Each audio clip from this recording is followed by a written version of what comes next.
Conceive, believe, achieve. This is former UFC middleweight champion of the world, Michael Bisping. Paddy the Baddy here. You're listening to Combat Sports UK. And you're watching Combat Sports UK. Hi, everybody. Welcome back to the Combat Sports UK MMA podcast. I believe we're at episode 14 or 13 by the time this one comes up. It's a bit odd because we're kind of coming to you way in the future. We're recording this on Saturday before UFC Austin goes down in literally a few hours, which we're both super excited for, which we previewed earlier this week. As you can see, I'm joined by our Canadian colleague, John Boguslavski. John, how are you, sir? How's the snow over there? Amazing. We love it here. Makes the roads slippery and unbearable to walk on. But other than that, it's going good. What about you? Yeah, all good, mate. All good. Just kind of on the road down towards Christmas. Really, another couple of weeks of work before Christmas break, and then all good. Freezing myself off as well. It's pretty cold here in Germany as well, so all good. We got a lot to preview, not just the UFC. We've also got Octagon coming up next week and the PFL Europe Championships, which we'll talk about towards the end. I'll give you some kind of names to look out for, as I'm sure PFL Europe, maybe there'll be some surprises in there for you, John, that might pique your interest. So, but that being said, Let's dive into this Apex card. Apex cards are a bit odd now because they seem to be underrated cards, but they always seem to over-deliver, right? What are your thoughts on the Apex right now, John? How are you seeing it in kind of the UFC sphere, so to speak? I don't mind Apex fights as long as the fight delivers. You know, we had some bangers. Like we talked about a couple weeks ago, Hooker versus Poirier, one of the best fights I've ever seen. Yeah, and that was in the Apex. When you hear the shots land so crisp, you don't hear the crowd behind it. There's something special to it as well. So as long as the fight delivers, I'm okay with it. But then when the fight is kind of boring and there's no crowd and you have just complete silence in there and just the commentary talking and two guys or women heavy breathing, sweating over each other, that makes you want to tune out a little bit. I mean, I think when you look at this card, I think it was originally slated actually to be in Shanghai. But for whatever reason, nobody seems to have said anything about why it's changed to the Apex. It looks like it's going to deliver. There's some serious fights on there. There's some finishes. There's some real good narratives going on. So let's start right at the top with Song Yadong and Chris Gutierrez. I think this is a massive fight for both of them, maybe more so for Chris Gutierrez if you look at the rankings. Sometimes the rankings can be a little bit deceiving, but I think for Chris Gutierrez, this is a massive opportunity. And for Song Yadong, it's kind of like, I mean, I'll let you go first, but for me, Song Yadong is almost a gatekeeper at 26, right? I'm almost waiting for him to jump into it. I mean, what do you think on Song Yadong? What's your take on him? Yeah, I think Song Yadong is starting a little bit to get the gatekeeper because he beats everybody outside top 8 and higher, but every time he tries to fight for top 5, he just loses that a step, and then he can never be that close for the championship. Yeah, I like Song Yadong too. He well-rounded. He likes to bang. He's coached by Uriah Faber, so he knows his way. I think it's a massive fight for him as well. Chris Gutierrez just got into the top 15 with a TKO finish by leg kicks, if I remember correctly, at the Apex. So it should be a fun fight. Both of them loves to stand. I'm a big fan of Chris Gutierrez, big fan of Song Yadong, so this fight cannot miss for me. Oh, you're putting dangerous words on it there. Well, as soon as somebody says can't miss, right, it's not going to go to the judges. It's that kind of curse. I believe we definitely will have a finish here.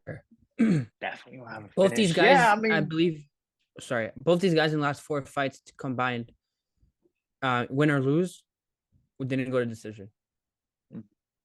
I believe so. Yeah, this trend should continue. I feel these are 2 finishers, and why stop now? Very true. Very true. I mean, I hate to correct you on that, but Chris Gutierrez's last 2 fights went to decision. Oh, the first was I completely thought he didn't he finish somebody by leg kicks? That was a while ago now. So he beat was it Frankie Edgar was the last finish he got with that knee right up the middle of Madison. Was it Madison Square Right. Garden? Yeah, the Adesanya Pereira card. And then he just beat Alan Tengeli by a decision, by unanimous decision. He lost in between that to Pedro Munoz. So maybe, yeah, Song Yadong, yeah, It he might be doesn't have any decisions for a long time, for like a good couple of years.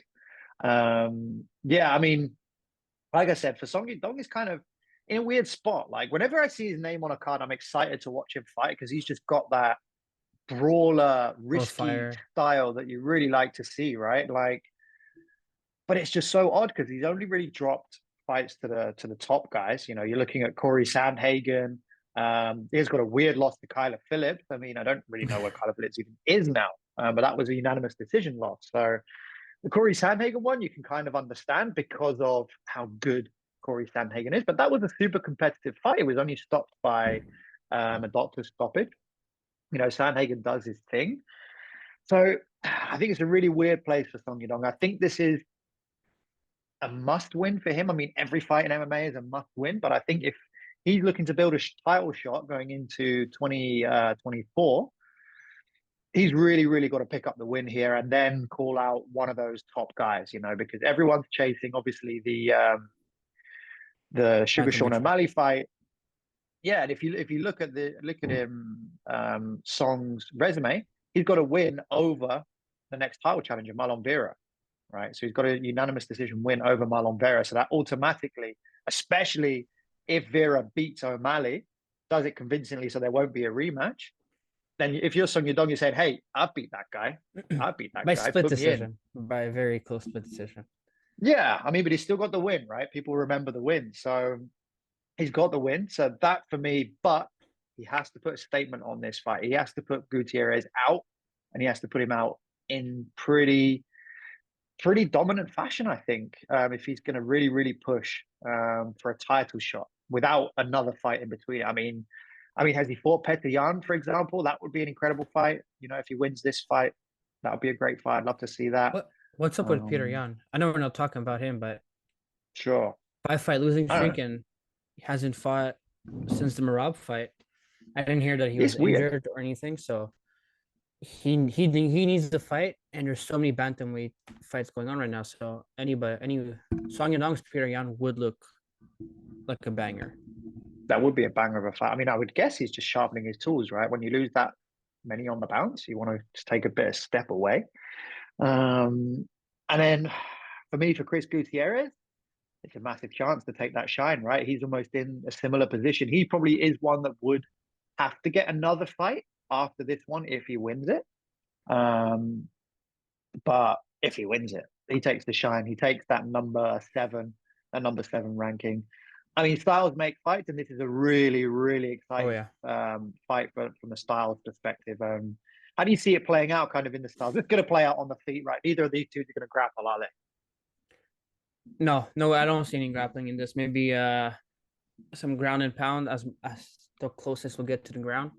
So my official prediction, it's Song Yadong TKO. Ooh, okay. It's going to win later rounds, round 4 or 5. It's going to be back and forth. Yeah, what interests me about the style is Gutierrez can pick people off, right? I think he's very, very good on the outside. Song Yadong is very much tighter in that kind of boxing stance, looking to explode. High pressure. So, yeah, it's kind of like interesting from that perspective. You know, is Song gonna take the initiative and try to go forward and try to get Gutierrez under pressure, or is Gutierrez going to do the same, right? Who's going to come forward? Who's going to play off the back? I think if you're Gutierrez, change up your style. Definitely mix in the kicks so that Song can't get his power in, get that movement, and then try and get outside. Yeah, I don't know if I see Gutierrez finishing Song. I think Gutierrez's best route to a decision is cutting up those legs in the first couple of rounds, and then maybe looking for a finish in 3 or 4. I'm going to agree with you, as we tend to do with main events. we don't even know how the Austin card's gone great yet, minds right? think alike, you know. unless we're completely wrong with Austin when that happens tonight. So let's hope not. Anyway, Right? You telling me Figueroa didn't get the first round submission? I thought we're in the future. Yeah. We will know by the time this podcast's out. We will know if we're idiots or not. So, yeah, I'm going with you. I'm going Song Yadong finish. I think it'll be maybe round 3. If it goes the other way, I think it's going to be a really good performance from Gutierrez and a super competitive fight. If it goes the other way, I mean that's my prediction. Similar to you for this fight. I think it has potential for a fight in the night bonus for these two men. Yeah, I would hope so. Because it's that kind of matchup. So another short notice now: Anthony Smith and Khalil Roundtree Jr. Yeah.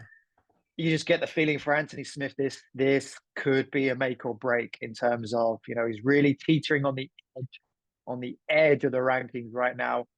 Roundtree Jr. is one of those guys who's just finally kind of finding his peak after becoming a Muay Thai specialist. Yeah. So it's a really, really interesting fight. Yeah, Anthony Smith's at 8 and Roundtree Jr. is at 11. It's an interesting fight. Where are you going? What are you thinking? How do you see this one playing out? I think I've told you this before, but I'm a huge fan of Taylor Roundtree Jr. Ever since he became that Muay Thai expert, ever since I watched that Eric Anders fight, where he chopped off his leg, came out completely different. He was bouncing, wasn't he? Yeah. He looked like he was like not in the MMA. He looked like he was trying to fight Muay Thai. Yeah. And he worked. He got So ever since that fight, I think he only really lost to Johnny Walker, if I remember correctly, as a big name fighter. So I really like this position for Khalil. He was training for this fight. He was training for a fight, and his opponent got pulled out. So for a chance he went from fighting somebody not ranked to somebody who's 8, who's in front of him in the rankings. Yeah. I think it's a big spot for him. And I think he will seize it. I think he understands that, like, okay, I'm up there in age. I'm fighting somebody who's older than me, finally. And he has a chance to crack that top 10. For Smith, like you said, make or break, really. Because he's been up and down the last few fights. Like, getting decision win by Stu versus Spawn, losing to Walker, losing to Magomedov. Or no, sorry, Ankalaev. Ankalaev. And really make or break, especially after the Walker fight where he's like, you're hurting my family. In the middle of the fight, I think he's not all well, So I wish it was an easier fight for him because Khalil is a dangerous man. But that's how I see for Anthony Smith. I mean, yeah, it's similar, really. It's weird. It's really weird with Anthony Smith and fighting in general, right? It's one of those where people only really remember you for your last performance. And even that Ryan Spann performance wasn't great. Like, it was a split decision. It's really touch and go, whatever way you think that went. But before that, obviously, you mentioned the Walker loss to Ankalaev with the broken leg. And then he was on a 3-fight win streak. So, he's not too far away. Yeah, he's not too far away from good performances, right? Like, he's talking just drop 2 to Johnny Walker, the Ankalaev one. Okay, it's got a bit of an asterisk because of the leg.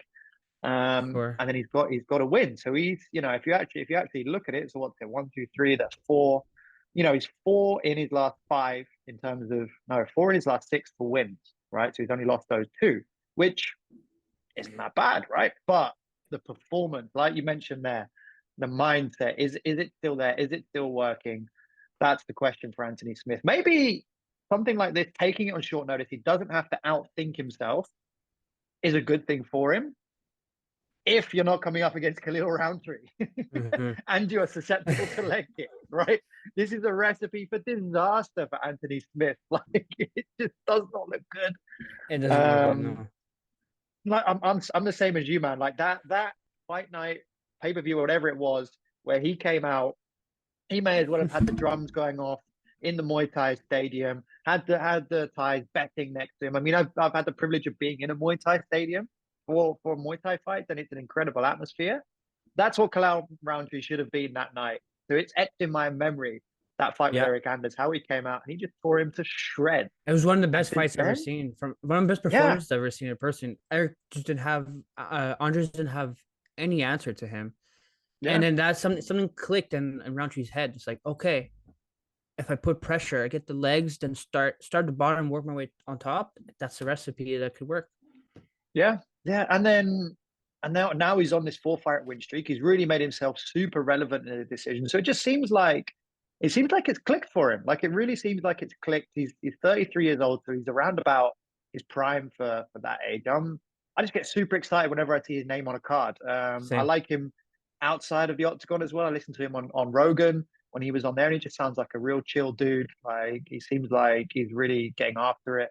Yeah, I'm supporting him. But then on the flip side, I love Anthony Smith on Believe You Me. Like I listen to that a couple of Mhm. times a week, So I love the back and forth that he has with Bisping, and I like him as a person as well. So this is a horrible fight for the heart, but it's a great fight for the head because I just get to watch hopefully a really good performance from either man. So how do you see the fight going in terms of a result? Are you gonna go the Muay Thai expert Khalil, or are you gonna go Lionheart? Do you think he's gonna bring it back?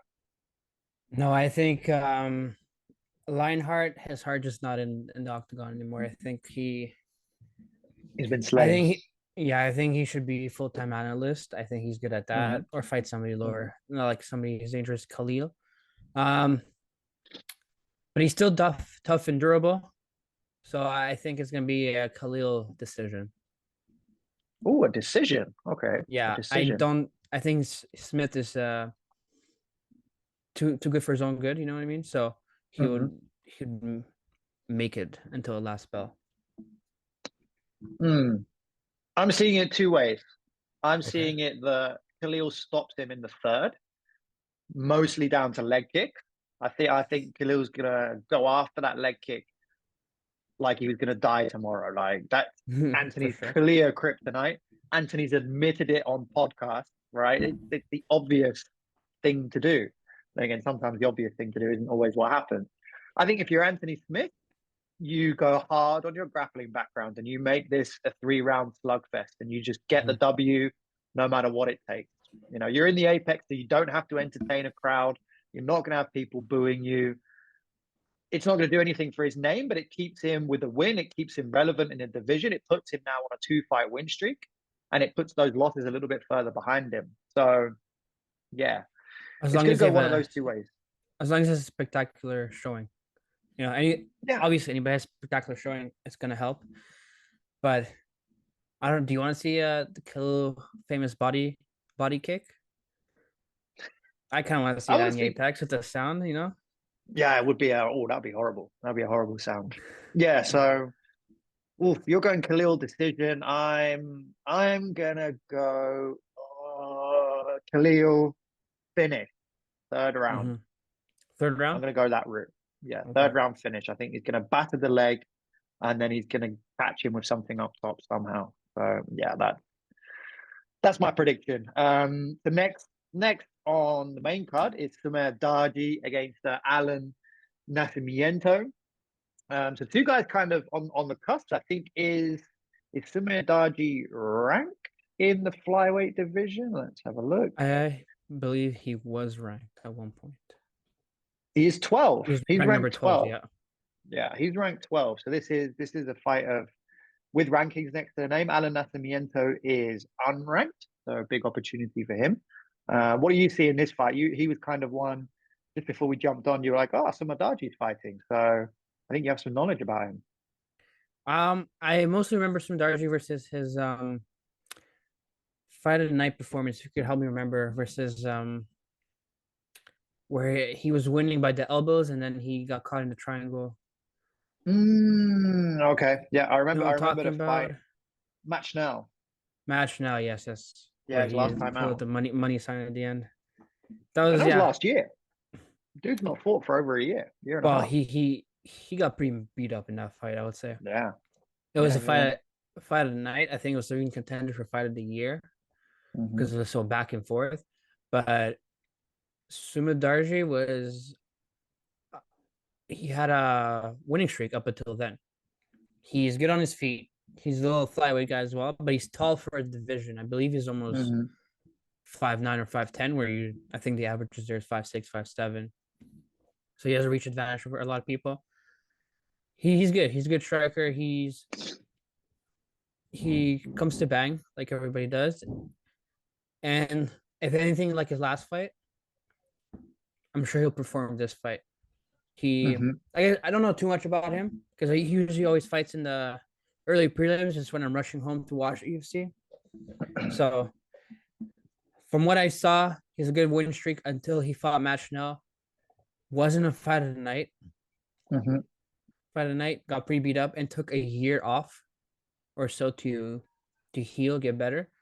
And I always like seeing that. So I feel like he should come out strong for this fight. Yeah, and on the other side, Alan Nascimento, he's coming off 2 wins. He's the one who stopped much hyped British talent Jake Hadley. Yeah, so he took his O, so to speak, and then he got a rear naked choke finish over Carlos Hernandez. So this guy is streaking as well. Again, I think this is another really high level collision between the two guys. Sumadaji's an entertaining dude. It didn't actually block for me until you said about the triangle choke, about why I knew him. So that's good, man. This is going to be a decent fight, I think. And the flyweights are always fun to watch. It's like watching two wasps go at it, isn't it? So these guys are good. Are you fancying Sumadaji by finish? Am I getting that inkling? I think we're definitely getting a finish. I don't know what round. I feel like it's gonna be I feel like it's flyweight, so it's either first round or decision. I'll say first round decision. I'll say first round. Sumadaji first round finish. I think he's gonna come off strong. I think the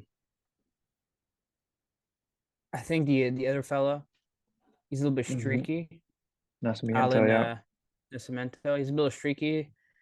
But he did finish Jake Harley. But I think he's more of a grappler versus striker type fight here. So I'm going with the striker. Okay, going with the striker. Yeah, I'm going to go the other way. I'm going to go Alan Nascimento by decision. I think he is going to implement the Anthony Smith game plan and just go to his grappling and try and get this guy into some uncomfortable places. He's susceptible to the finish, to the submission. So I think maybe he'll kind of egg him in a little bit and then try and bring to a grappling exchange. So we'll jump on these two fights really quickly left on the main card, and then we've kind of got some picks for the prelims. And then we'll just cover very quickly what else is going on at the weekend. So Andre Muniz, Jun Yong Park, and then Nasrat Haqparast and Jamie Malarkey. What are your opinions on these two fights? I like Jamie Malarkey. Also, a very streaky guy, loses some, wins some. Yeah. Especially he had a really, really good fight versus Michael Johnson, and then got a shot in Australia, I believe, on the Izzy pay-per-view card. Hasbrad's very Kevin Gastelum lookalike, actually. Right, Kevin Gastelum's fighting this week. Yeah. Hasbrad next week. Well-rounded, but no flair to his fighting, I would say. At least in my opinion. I think there's no flair to him. He likes to keep everything to the books, basics, and that's what screws him over to get a ranking at times. I feel if he gets a winning streak and fights somebody and he's like, I'll keep it too much to the book, doesn't want to do anything, doesn't want to risk anything, doesn't want to get himself out of position too much, just wants to keep it by the book. Jamie Malarkey, the other hand, does like go wild, and he's also, like I said, a streaker, but I feel like this would be a good fight for both of them. It's just fun. It will be a fun fight, that's for sure, especially in Apex. I think the Malarkey will get his hand raised at the end of the night for that. Really quickly, Andre Muniz versus Young Park. I think Park fought at light heavyweight. Am I correct? Did he fight Stolberg? Yeah. So coming down a weight class, or I don't know if he's been fighting both weight classes, but this fight's pretty simple, and it's like you said for Anthony Smith. Muniz needs to get to the ground and submit the guy early. If you're a black belt in jiu-jitsu and a multiple-time world champion, I believe, as well, he only has one game plan. He should finish this in the first round by submission. Okay. Yeah, I kind of see it the same way. I think Jun Yong Park he's a bit ploddy. He's a little bit slow. He's quite slow to get started. So yeah, I would kind of see it similar to you. And again, the first fight on the main card, Jamie Malarkey, I think I see him grinding out a decision here against Nazareth. I think he's kind of got his mojo back a little bit. He's only really lost to the best guys, and he's always extremely competitive. And I think Nazareth at times has shown that he's a little bit that he could be bullied around a little bit. You know, he struggles a little bit to rise to the occasion, and Jamie is very much somebody who can bring it. So I'll throw over to you first for your kind of picks from the prelims. Who do you like on the early prelims and the prelims for this card? Sorry. In the prelims, I have my eye on Stephanie Egger. Mm-hmm. I believe she made her UC debut at UC Paris of last year, and she was in the main event. And I think she got to finish in the first round. If you want to correct me there, all I remember is she looked good. She looked good on her last fight. She's a bit older. Oh no, she lost to the Irina Alexeva. Yeah. Yeah, she got the finish against Eileen Perez in round 2, and then lost to a knee bar. You don't see those too often in the UFC. Yeah. Lost to a knee bar. I might have mixed her up with somebody actually.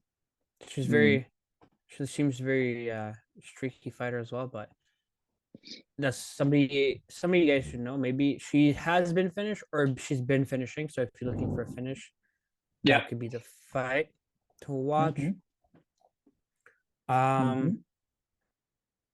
Shannon Ross, another Australian guy. He seems fun. Another flyweight fight. Can't go wrong with flyweights. No. And Kevin Jose. Yeah, I believe he fought at the Strickland fight. He was on the early prelims, and it might ring that name might ring for so many people. So yeah, I mean, dude's on a hell of a streak, right? 4-5 win streak. Last two fights have been finishes. He's definitely an exciting one to look out for. As for myself, it is the undefeated Japanese gentleman, Tatsuri Taira. I remember being super excited to watch him when he kind of came into the UFC, and I mean recently just fought Edgar Chairez on the Volkanovski Rodriguez card. Put on a really good performance, but before that, he's just been finishing people left, right, and center. He's a real phenom, and probably one of the next big things to come out of Japan. I really rate this guy. I think he's pretty underlooked, pretty pretty undervalued. And I think he's going to have a tremendous performance. And then also Hyun Sung Park, who's also fighting obviously on the prelims. I watched him. I remember him from Road to UFC in 2022. And he was just, again, one of those just finishing everybody left, right, and center. He got a rear naked choke in his UFC debut earlier this year. So in February, so he's coming back and he's taking on the guy that you mentioned, Shannon Ross. So that's a real exciting fight to look out for. Yeah, the two Asian lads, Hyun Sung Park and Tatsuro Taira, the ones to look out for me on the prelims. So yeah, really exciting card, a lot of fun, but there's so much going on this week in terms of fights. So on Friday night, we've got the PFL Europe. How much has that been on your radar? Like, how much does what PFL are doing in Europe kind of hit over in the US and Canada, do you think? It's nodding his head. It's like, no, I knew about PFL, was it last weekend? Yeah. This PFL Europe, I had no idea until you told me about it. Okay, so here we go. So basically what's been happening, they've been running a similar thing. They've been running a season, started off in March in, I want to say it was Paris. Yeah, March. Or was it Berlin? Might have been Berlin. Anyway, they started off in Paris with the kind of opening round. Then they went to Berlin in September. And then now they're going to the finals, which are in Dublin. So obviously quite a few Irish fighters on the card. The ones to look out for, we've got an interview that's actually just gone up with Dakota Dicheva. She is incredibly exciting, got a wonderful style, super fun at flyweight. She's a real heavy favorite against Valentina Scatizzi. She's one for the future, man. When she comes to the mainstream, or even she talked to me about maybe getting some fights with the Bellator, fighting some of the girls there, obviously with the cross promotion. She's super exciting. Nice. So, and just before her fight, is a Smooth Simeon Powell. So I spoke to him as well. He's another super exciting fighter. Kind of like if you imagine Michael Venom Page, but at light heavyweight, you've got Smooth Oh, Simeon okay. Powell. That's what Interesting. this guy looks like. Banged out finishes, flying knees, spinning back fists. Last fight was a decision, which he took. His opponent dropped out on 1 day's notice. But he really showed a lot to his game. So go and watch their highlight packages, and then tune in. I mean, it'll be a morning card for you guys because it's like evening time for us. So around about, obviously, we're talking now. What is it for me? 6 o'clock is around about the time it starts. So for you guys, 12 what o'clock. time is it over there for you now? Right now it's 12:06 for me. Yeah, perfect. So these fights will come on at a really nice time. I don't know where you can find them in the US and Canada, but be well worth watching. And obviously for us in Europe, it'll be on the Zone in mainland Europe, and I think in the UK, I think it's also the Zone for the PFL. So super exciting fight. And then I'll just cap off the show Sorry, with Brett Octagon. Johns is in the finals. Yeah, Brett Johns is in the finals as well. Who's he going up against? David Kroll on the undercard on the prelims. So that'll be a fun fight as well. John Mitchell on there, Tom Breeze. John Mitchell. Tom Breeze, a UFC veteran. So some really exciting fighters. Lewis McGrillen Evans, Nate Kelly, two Nate Kellys actually. One of them is the kid from that Conor McGregor press conference a few years ago. So that's exciting card. Really? So also going down is Octagon. Our friends over at Octagon are putting on their 50th pay-per-view event. It'll be on DAZN in Europe. I would assume the same in the States and Canada maybe. And then in the UK, Channel 4. At the top of the card is somebody I've got a lot of love and respect for, Nico Samsonite, getting a title shot against Losene Keita. Losene Keita is probably the biggest star, actually, that Octagon have. He's coming back after a broken leg. Samsonite is coming in after a first-round triangle choke. Any relations to Calvin Keita? No, it's Keita, as in Keita. Oh, okay. And he's from Belgium, so I would assume no relation. Oh, okay. Yeah, I don't think Boston guy in Belgium will be related. Yeah, you never know. So that's the top of the card. And then also at lightweight is Ronald Paradisa against Ivan Buchingham for the vacant title there. Ronald Paradisa is an absolute machine. That guy's a murderer. Honestly, that's going to be a hell of a fight. Some British interest on the card as well. Dan Vinny's appearing in the light heavyweight division against Ravio Xavier. And Stefano Catacoli is also there. And another British standout, James Lewis, is on the opening prelims. We have interviews for all of those fighters on our YouTube channel as we speak. So go check those out. Go check out Dakota Gutierrez as well on the YouTube, and Smooth Simeon Powell. So I apologize, I've gone on a bit of a monologue there, John. But any final thoughts to close us out for the weekend's fights? No, I was looking at the same time while you were announcing it. I was looking at the event. Some fighter on the co-main event for Octagon is 41-8. So it's pretty impressive. Let's have a look. 41-8. Ivan Bush. Yeah, Ivan Buchingham. Yeah. 41-8. That's, I mean, Paradis, 50 fights he's an animal.